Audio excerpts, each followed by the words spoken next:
কবিতাৰ শিৰোনাম বন কৰা ছোৱালী তাই। কবি অজিত ফুকন।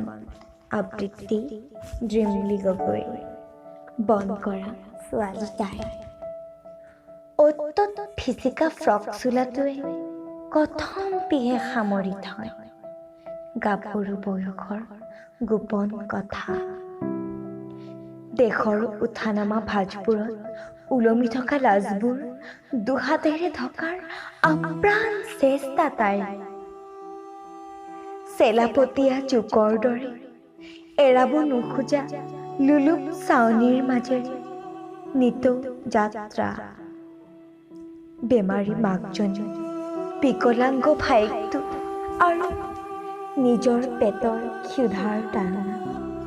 আন 10জনী ছোৱালী নিপিন্ধা এটা নতুন নামৰ পোছাক পিন্ধি ল'লে বন কৰা ছোৱালী তাই। এই ছোৱালী, এইফালে আহ, এইটো ধৰ, এইটো কৰ। মালিকনীৰ কাঢ়া নিৰ্দেশত তাইৰ কামে পোখা মেলে। তথাপিও মাজে মাজে তাইৰ ওপৰত পৰে চৰ, ভুকু, থকা আৰু গতাটো, অথবা অশ্ৰাব্য গালিৰ বৰষুণ। দুখত লেটি পেটি হৈ থৰ ফৰাই মৰে তাইৰ কোমলীয়া কলিজাখন।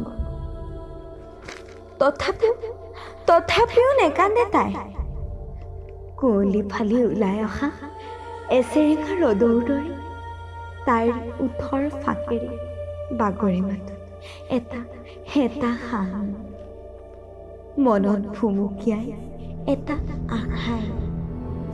কেতিয়াকৈ মাহটো পূৰ হ'ব, কেতিয়াকৈ কিনিব পাৰিব বেমাৰী মাকজনীৰ ঔষধ কেইটা আৰু ভাইটোৱে খুজি থকা এটা ৰঙা চোলা। মাজে মাজে তাই জুই হৈ জ্বলে। মালিকৰ মন ভুলোৱা কথাবোৰ তাই কাঁইট খচাই দিয়ে যেতিয়া বন কৰা তাইজনী তুমি হৈ পৰে। এইফালে আহাচোন, ইমান ধুনীয়া তুমি, এইখিনি ধৰাচোন। খমখমীয়া নোটৰ বিনিময়ত তাই বন্ধকীত থব লাগে তাইৰ কুণ্ডত কটা যৌৱন। খঙত এচাৰ মাৰে তাই। মালিকৰ হাতৰ পৰা চিটিকি পৰে লোভীয়া নোটবোৰ।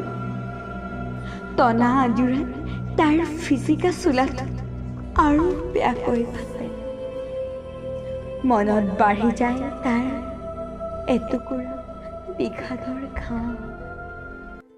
তথাপিও হাঁহি থাকে তাই। এবুকু আঘাত উফন্দে বুকু। চকুৰ আগত ভাহি থাকে মাকৰ ঔষধ কেইটা, ভায়েকৰ ৰঙা চোলাত আৰু দুখনমান শুকান ৰুটি। বেছিকৈ তাই একো নাভাবে, ভাবিবও নোৱাৰে, কাৰণ মূল্যহীন ভাৱনাৰ মান।